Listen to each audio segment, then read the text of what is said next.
प्रिय विद्यार्थियों, मैं आप सभी का स्वागत करता हूं।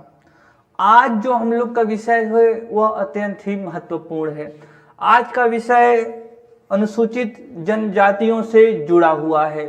केंद्रीय मंत्रिमंडल द्वारा अभी कुछ प्रस्ताव अनुसूचित जनजातियों से जुड़े हुए हैं जिनको मंजूर किया गया है, तो इसीलिए यह हमारी परीक्षा की दृष्टि से महत्वपूर्ण हो जाता है, क्योंकि छत्तीसगढ़ की 30.62% आबादी जनजातीय है और जनजातीय से संबंधित कोई भी निर्णय लिया जाता है, या तो वो केंद्र स्तर पर हो या तो वो राज्य स्तर पर हो, वो महत्वपूर्ण हो ही जाता है।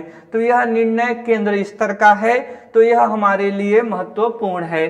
तो आप यहाँ देख रहे हैं, यह जनजातीय कार्य मंत्रालय के मंत्री अर्जुन मुंडा साहब जी हैं और यह खेल मंत्री अनुराग जी हैं, और ये हेडिंग देख रहे हैं आप, जनजातीय सूची में परिवर्तन। तो आइए, यह प्रश्न तैयार किया गया है प्रारंभिक परीक्षा के लिए, जिसको हम लोग अंत में हल करेंगे इस पूरे विषय को समझ लेने के बाद में। तो आप देख रहे हैं, तो क्या निर्णय लिया गया है उससे पहले हम लोग थोड़ा सा अपना पृष्ठभूमि बना लेते हैं और समझ लेते हैं कि अनुसूचित जनजाति कौन है और अनुसूचित जनजातियों की सूची में परिवर्तन कौन कर सकता है। तो संविधान के अनुच्छेद 366 के अनुसार वे समूह अनुसूचित जनजातियां होते हैं जिनको संविधान के अनुच्छेद 342 के तहत अधिसूचित किया जाता है। तो वे समूह या वे वर्ग जो अनुच्छेद 342 के अंदर अधिसूचित किए गए हैं, वे अनुसूचित जनजातीय कहलाएंगे। तो यह बात आपको स्मरण करना ही होगा, क्योंकि यहाँ से प्रश्न पूछे ही जाएंगे। आगे बढ़ते हैं और देखते हैं कि इसमें परिवर्तन कौन कर सकता है। तो अनुच्छेद 342 में परिवर्तन दो ही लोग कर सकते हैं, या तो संसद कर सकती है या तो वह राष्ट्रपति कर सकता है। तो यहाँ पर अधिकार किसको है? तो राष्ट्रपति को और संसद को। तो अनुच्छेद 342 का जो क्लॉज 1 है वह कहता है कि राष्ट्रपति उक्त राज्यपाल के सिफारिश पर उस राज्य से जुड़े जनजातियों की सूची में परिवर्तन कर सकता है। तो जैसे अगर छत्तीसगढ़ से कोई जनजाति है, उसके संदर्भ में राज्यपाल कोई प्रस्ताव करता है कि इस समूह को अनुसूचित जनजातियों की सूची में डाल दीजिए, या इस समूह को अनुसूचित जनजातियों की सूची से अपवर्जित कर दीजिए, तो ऐसी सिफारिश राष्ट्रपति को करेगा और अंतिम निर्णय राष्ट्रपति के हाथ में होगा। एक तरीका होता है कि संसद कर ले। संसद के लिए पहले कैबिनेट उस प्रस्ताव को अप्रूव करती है, फिर कैबिनेट उस प्रस्ताव को संसद लेकर आएगी और संसद में बहस के माध्यम से बहस होगा, मतदान होगा, फिर वह राष्ट्रपति के पास जाएगा, हस्ताक्षर होगा और राजपत्र में प्रकाशित हो जाएगा और अनुच्छेद 342 अपडेट हो जाएगा। तो यहाँ संसद भी किसी समूह को निकाल सकती है और किसी समूह को सम्मिलित कर सकती है।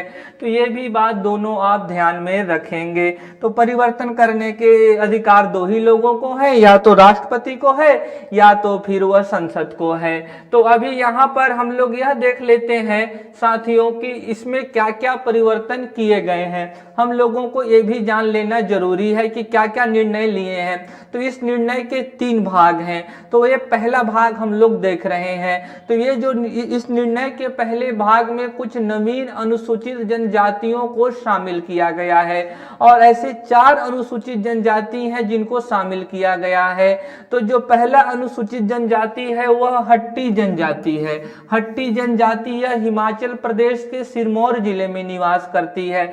यह जो जनजाति है यह हाट बाजार के दिन कार्य करती है, साग सब्जी फल और मांस का वहां पर विक्रय करती है। और यह जो जनजाति है ये लंबे समय से अनुसूचित जनजाति के दर्जे के मांग के लिए प्रयास कर रही थी, क्योंकि उत्तराखंड में यह पहले से ही शेड्यूल्ड ट्राइब्स के लिस्ट में शामिल है। दूसरे जो 2 समुदाय हैं, नारी कोरावन और कुरी विकरण, ये तमिलनाडु से संबंधित हैं। यह खाना बदोश जनजाति है, शिकार करके और खाद्य संग्रह के माध्यम से अपनी जीविका चलाती है। इनको भी अनुसूचित जनजातियों का दर्जा प्रदान किया गया है। तो ये भी आप ध्यान रखेंगे। तो 3 हो गए, एक तो हट्टी हो गया, नारी कोरावन हो गया, चौथा क्या है तो कुरी विकरण है। इसी तरीके से और हम लोग देखें तो चौथी जनजाति जिसको शामिल किया गया है वह विंझिया जनजाति है, और वो कहाँ निवास करती है तो छत्तीसगढ़ में निवास करती है। तो 4 जनजातियों को शामिल किया गया है। 4 कौन कौन से हैं तो हट्टी है, नारी कोरावन है, और यहाँ पर कुरी विकरण और विंझिया है। विंझिया छत्तीसगढ़ से है, नारी कोरावन और कुरी विकरण तमिलनाडु से है, और हट्टी जो हिमाचल प्रदेश से है। तो पहला निर्णय तो कैबिनेट ने यही लिया था कि 4 नवीन समुदाय को अनुसूचित जनजाति का दर्जा प्रदान किया। जो दूसरा निर्णय है वो भी महत्वपूर्ण है। दूसरा निर्णय इसीलिए महत्वपूर्ण है मेरे साथियों क्योंकि अभी यहाँ पर जो जनजातियां पहले से उसमें शामिल थी और उन जनजातियों के उपनाम में जो भी मात्रात्मक उच्चारणात्मक त्रुटियां थी उनको दूर किया गया है। तो जैसे मानिए आप जानते हैं कि भारतीय समुदाय में सबका उपनाम एक ही नहीं होता, वो समुदाय में तो एक ही होते हैं, एक ही जैसा सारा कुछ होता है, लेकिन उपनाम में वहां पर फर्क आ जाता है। तो जैसे मानिए कि जो सौरा है, कोई सौरा उसको लिखता है तो कोई वहां पर उसको सौरा लिखता है, तो कोई सौरा लिखेगा तो कोई सौरा लिखेगा।